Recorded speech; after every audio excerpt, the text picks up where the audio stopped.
Yo, what's up? This is PNC and you're watching A Bro Catch Up. Yup. In the last year, man, not much more than working on the album, doing typical rapper stuff, I guess, touring, and we're quite busy over summer and that, but most of it's been dedicated to doing this album. We've actually been doing it for closer to 2 years, more 18 months or so it's been a busy time, but it's been good. We called it the codes. It was just something that me and like a few of the boys started saying all the time when, I think it came from one like drunken night when we were just like talking about, can you get us into this club or something? It's not, we're like, yeah, I've got the codes. I guess it's like a video game if you got the codes to do the special move or something. And then it kind of stuck, and then it became the code. Everything was the codes, like what's codes, what's good, what's, you know what I mean? So we just thought, I just thought there was something cool to go along with the album. It meant something good, so I guess that worked with the album. And the artwork, oh man, that was this young guy, James, who's still at uni, I think. And this label Stolen Girlfriends, they put me onto him. They were starting to do stuff with him. And I had no idea. I never have any idea what I want to do with the art or anything. I like just leaving it up to the artist. And he just sent me stuff, just random stuff. And that was just an image. For some reason, it made sense to me with the music. I know it's not a lot of time in hip hop. That's kind of a weird thing to do, you know. But in like other genres, no one really questions that. So it just made sense with me to go along with the album. There's no real big meaning behind any of it. Just thought it looked cool. Yeah, I think this album was the one I'm most proud of overall, the overall sound. It was cool because it was really only three guys. It was only three of us that really worked on it for that long. And it was Matt Miller, who was the main producer on it, and Pat Hawkins from State of Mind. He's from a drum and bass group, but he engineered it and mixed it and recorded all my vocals. We did it just up the road actually at his house. And me, so we worked on it the whole time for that 18 months. So I really enjoyed the process of making the album, which I think is a super important thing. You know, you got to enjoy who you're working with in that. So I think that came through in the music. It has a sort of like a freedom to it, you know, because I didn't have a deadline. I'd become an independent artist. So I used to be on Frequency Media Group. My contract finished with them. We sort of went our separate ways. But it also gave me a chance to just sort of be my own boss and do it how I wanted to do it, work with who I wanted to work with, and it was cool, man. Yeah, like I said, I think it comes through in the music, and yeah, no, I enjoyed it. Well, yeah, I'm really the only artist. I'm just sort of my own dude at the moment, but that's just the first step of becoming an independent artist, I think.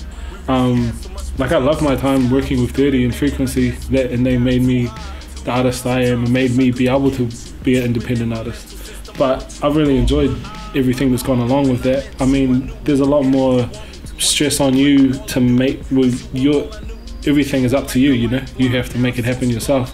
You've got no one to blame or something if stuff goes wrong.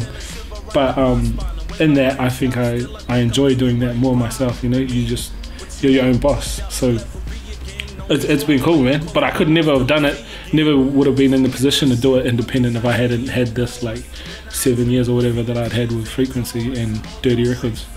But no, I really enjoyed the independent route that we've gone.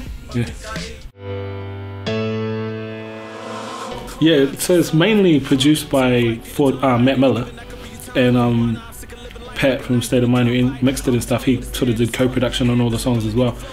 But the only other producers were 41, who's got 2 tracks, and Fire and Ice, who's got 1 track. But I like that because they're the 3 producers that I've worked with pretty much at all, you know, off my first 4 albums. So it was kind of cool to just have one project with all of them on it. And yeah, man, I liked all the songs that, the 3 songs that I did with those guys. It was cool to work with them again.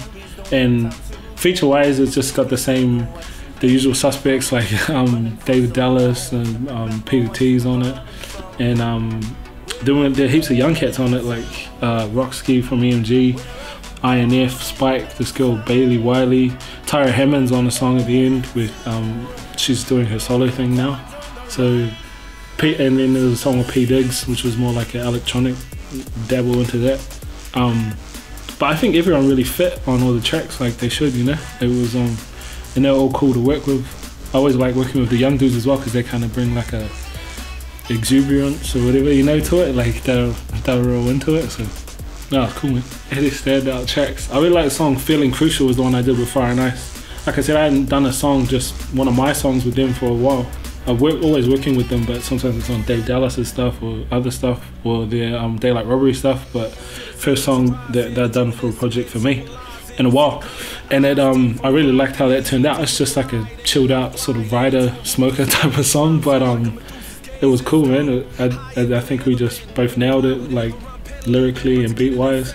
That's one of the ones that stands out heaps. The song The Codes, which has got INF and Jordash rapping on it, I think everyone always says that stands out. It's quite funny, like it's a crack up song. There were a few songs. I was living with Pat from State of Mind when we were making it, so a lot of the songs were made on sort of like Saturday nights after like a few too many drinks and stuff, and like we just didn't really care what we were doing. But I think sometimes that's the best stuff that comes out, you know. So yeah, that's a couple of the standouts. But I like all the songs on it. Yeah. Nah, I guess that was because, like I said, we're taking so long to make the album that and there was no real focus for a lot of the time of what the album was going to be. We just always put, this is off the next album, even if it wasn't. And Pop Something was all like, I think it might have been the first thing we made. And it even to me, it started sounding a bit dated. Like, as the time was going on, I was like, this sounds like it should have come out last year, you know what I mean? So I just put it out, still with the intention that it would be on the album at some point. And then when it came down to picking the songs, you know, sometimes some songs just get the cut, even though they might be good songs, it just doesn't fit and it's not cohesive with the rest of the project. So yeah, we ended up cutting that.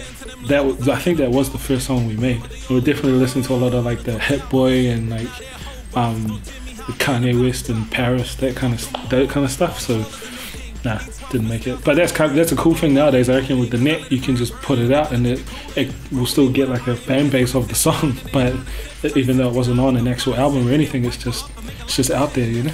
I see like Drake and those guys do that all the time, you know, like a whole album's worth of hits that aren't even on anything, you know what I mean? Yeah, which is cool. Hey, what's up? This is PNC. My new album, The Codes, is out June 27th. Make sure you go get that. It's on iTunes to pre-order right now. And there's hard copies available on the 27th everywhere good music is sold. Hit me up on facebook.com/PNC06, twitter.com/PNC06. And I'm on SoundCloud, Instagram, all that as well. And say what's up. Yep.